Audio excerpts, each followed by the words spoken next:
नमस्कार दर्शकों, SN news channel आज आपके सामने ऐसे खुलासे करेगा जिन्हें देखकर आप हैरान रह जाएंगे।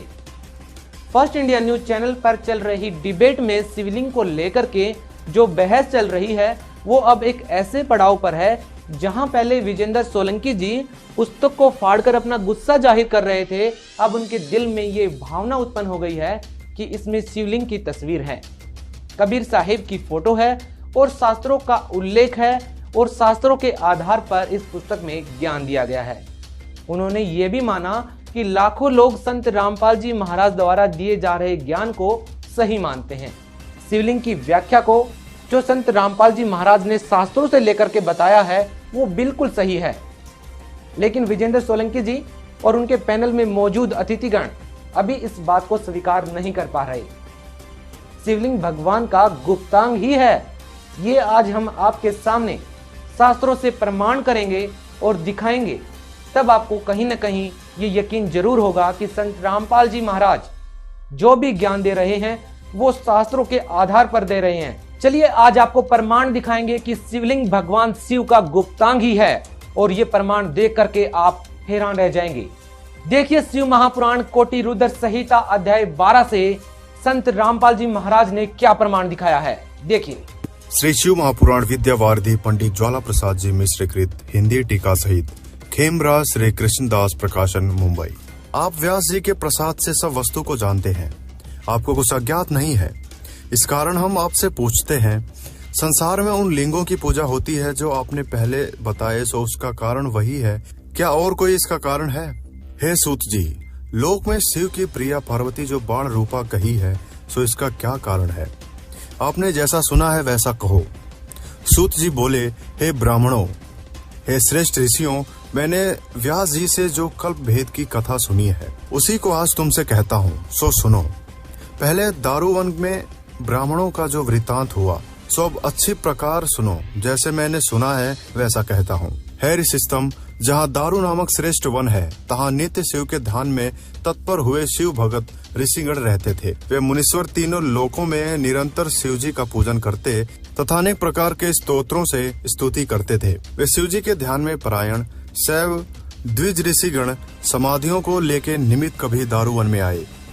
इस अंतर में साक्षात नीलोहित शंकर विकट रूप धारण करके उनकी परीक्षा के निमित्त प्राप्त हुए। साक्षात दिगंबर अति तेजस्वी विभूति भूषण से शोभायमान कामियों के समान चेष्टा को किए, हाथ में ज्योतिर्लिंग को धारण किए। स्वयं भक्तों से प्रसन्न हुए शिवजी मन से उन वनवासी मुनियों की भलाई करने को प्रसन्नता से उस वन में प्राप्त हुए। उनको देखकर ऋषि पत्नी परम त्रास को प्राप्त हो व्याकुल हुए तथा कोई विस्मित हो वहां आई तथा कोई हाथ पकड़ के परस्पर आलिंगन करने लगी। इस प्रकार वे स्त्रियां परस्पर आलिंगन करने से अति प्रसन्न हुई।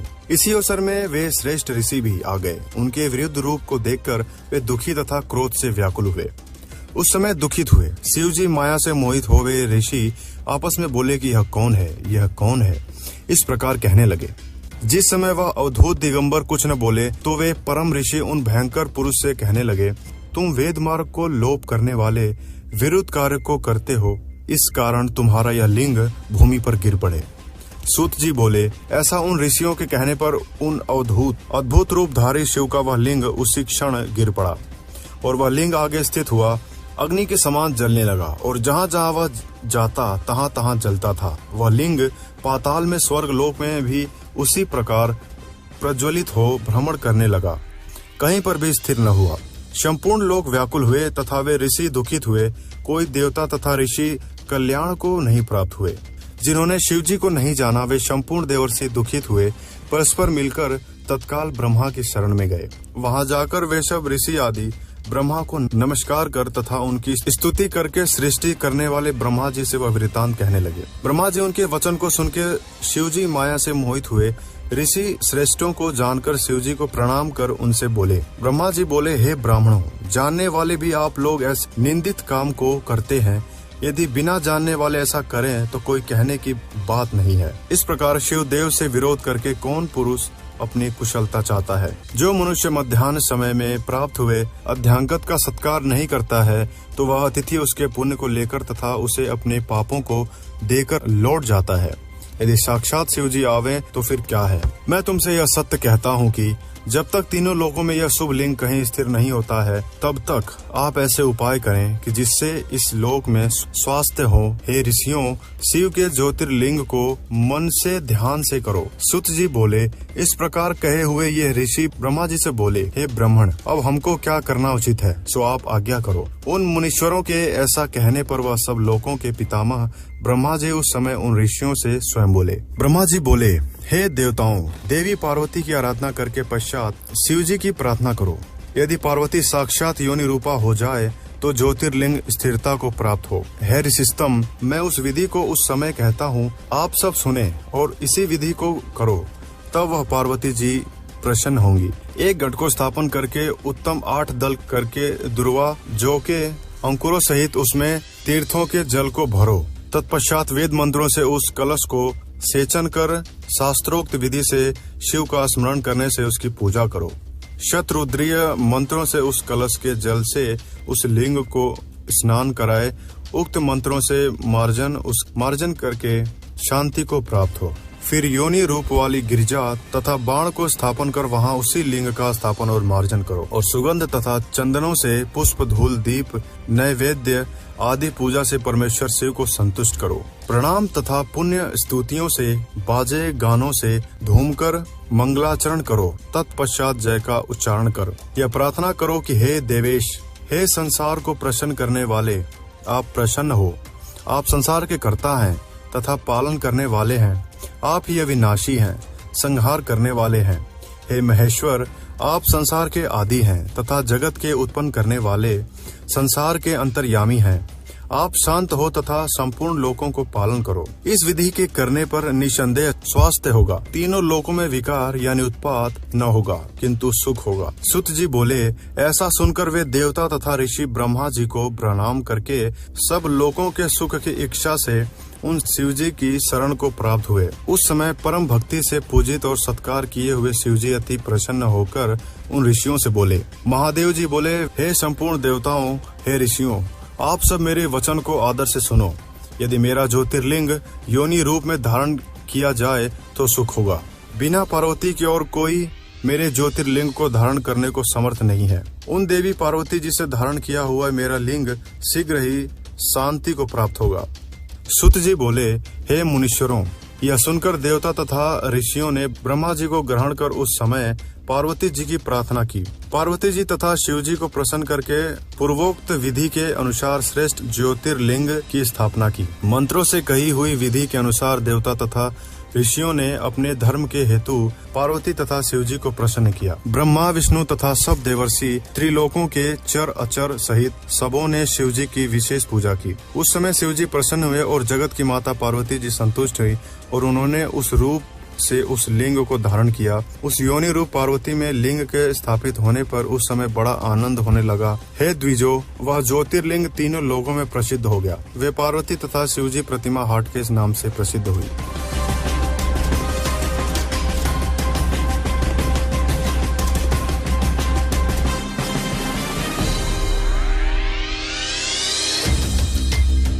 ये वही देवी भागवत गीता प्रेस गोरखपुर से प्रकाशित। संपादक हनुमान प्रसाद पोदार, चिमनलाल गोस्वामी। और देखना इस पे 123 पृष्ठ पे तीसरा स्कंद 123 पृष्ठ पे विष्णु जी अपनी माता दुर्गा की महिमा गा रहे हैं और अपनी सतीथि बता रहे हैं। तुम शुद्ध स्वरूपा हो, ये सारा संसार तुम्ही से उद्भासित हो रहा है। मैं ब्रह्मा, विष्णु, मैं माने विष्णु, ब्रह्मा और शंकर, हम सभी तुम्हारी कृपा से विद्यमान हैं। हमारा आविर्भाव मन जन्म, तिरोभाव मन मृत्यु हुआ करता है। केवल तुम ही नित्य हो, जगत जननी हो, प्रकृति और सनातनी देवी हो। ये प्रकृति शब्द भी याद रखना, आपका गीता जी में काम आएगा। जो 14वें अध्याय में दास आपको बताएगा कि प्रकृति से उत्पन्न तीनों गुण, रजगुण, ब्रह्मा, सत्गुण, विष्णु, तम गुण, शिव जी, ये जीव को कर्मानुसार फंसाए रखते हैं। प्रकृति माने दुर्गा। 14वें अध्याय के 3, 4, 5 श्लोक में लिखा है कि प्रकृति मेरी पत्नी है, मैं पति हूँ इसका, इसके पेट में जीव स्थापित करता हूँ जिससे सब जीवों की उत्पत्ति होती है। विष्णु जी कह रहे हैं कि मैं ब्रह्मा और शंकर हम सभी तुम्हारी कृपा से विद्यमान है। हमारा आविर्भाव मन जन्म, तिरोभाव मन मृत्यु हुआ करता है।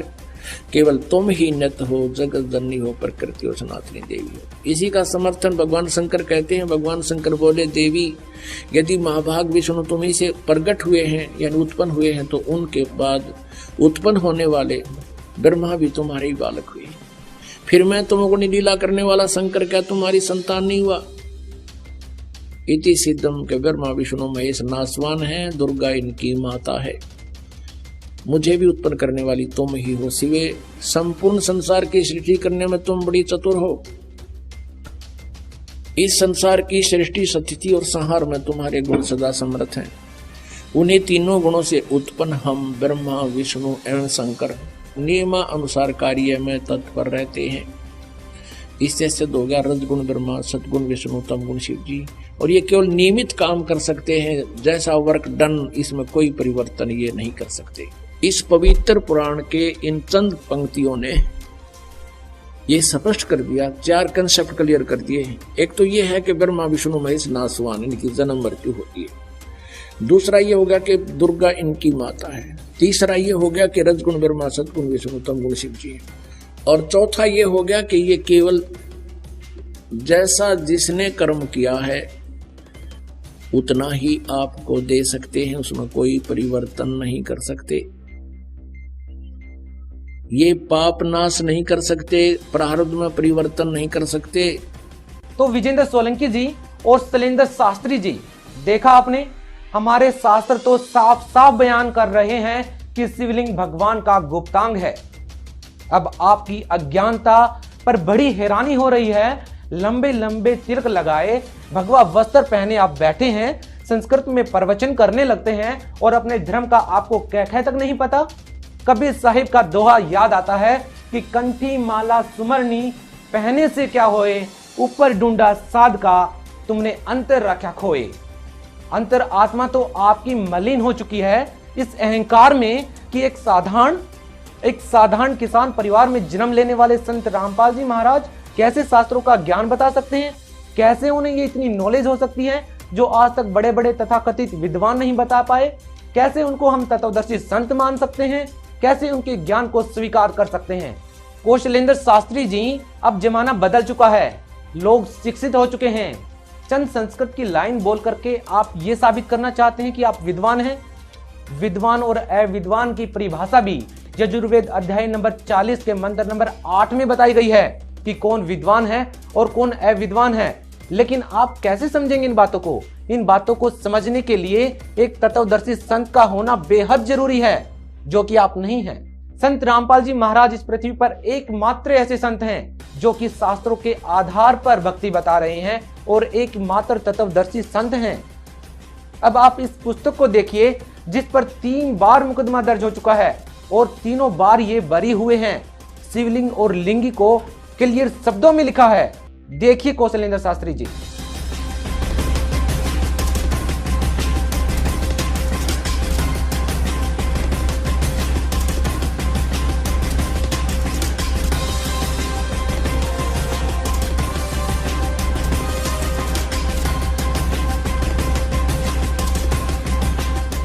दर्शकों, आपके सामने कौशलेंद्र शास्त्री जी के एक और झूठ को एक्सपोज करते हैं।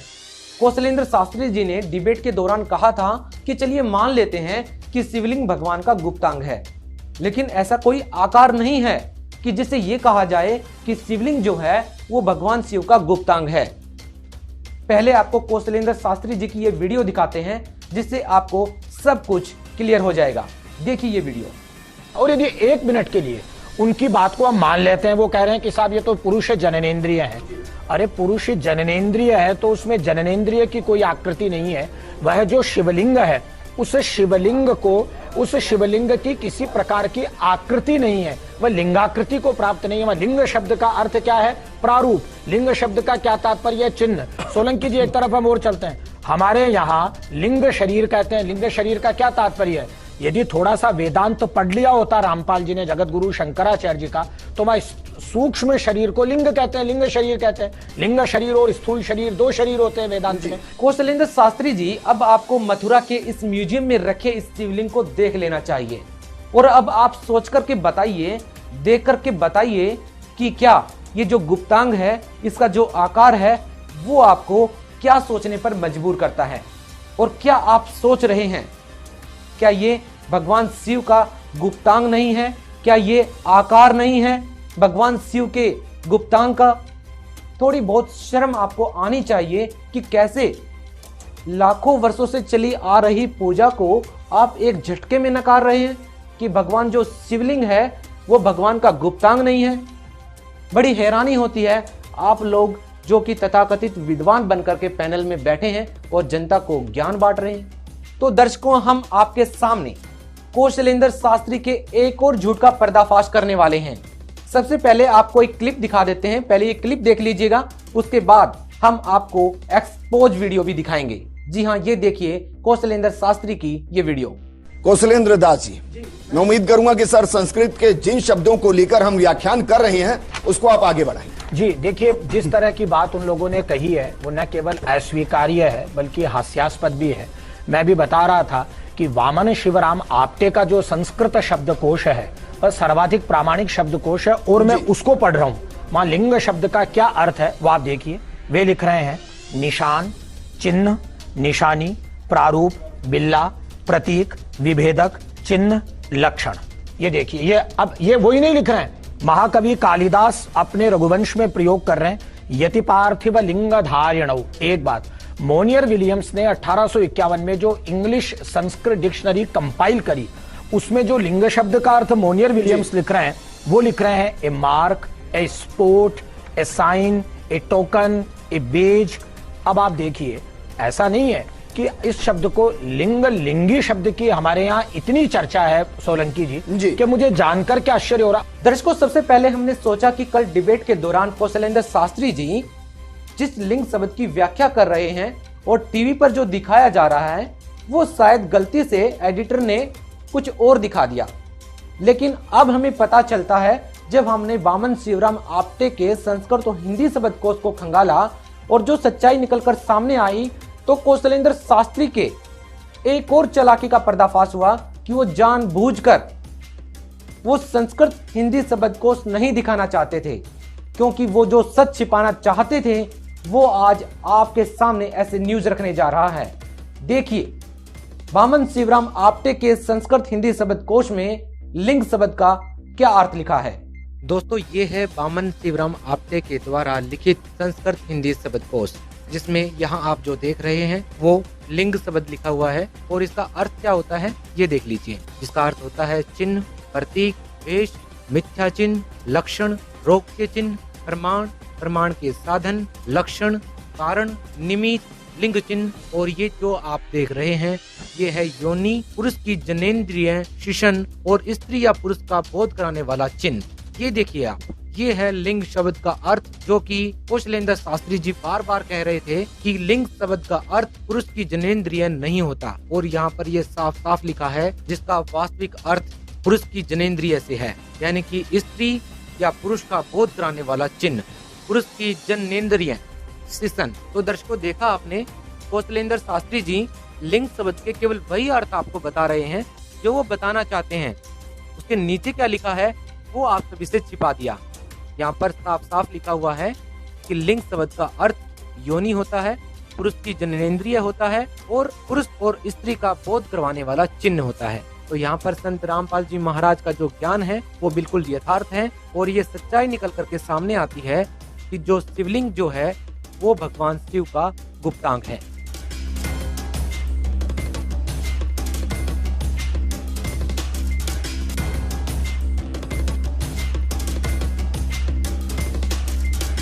तो विजेंद्र सोलंकी जैसे तमाम उन एंकर्स को हम ये संदेश देना चाहते हैं कि संत रामपाल जी महाराज की किसी भी लिटरेचर पर जब आप सवाल उठाएं, संत रामपाल जी महाराज के ज्ञान पर जब आप सवाल उठाएं, तो आप एक बार अपने ही धर्म के शास्त्रों को खंगाल कर जरूर देख लें, क्योंकि हम आपके सामने ये दावे के साथ कह सकते हैं कि संत रामपाल जी महाराज ने एक एक शब्द शास्त्रों के आधार पर लिखा है।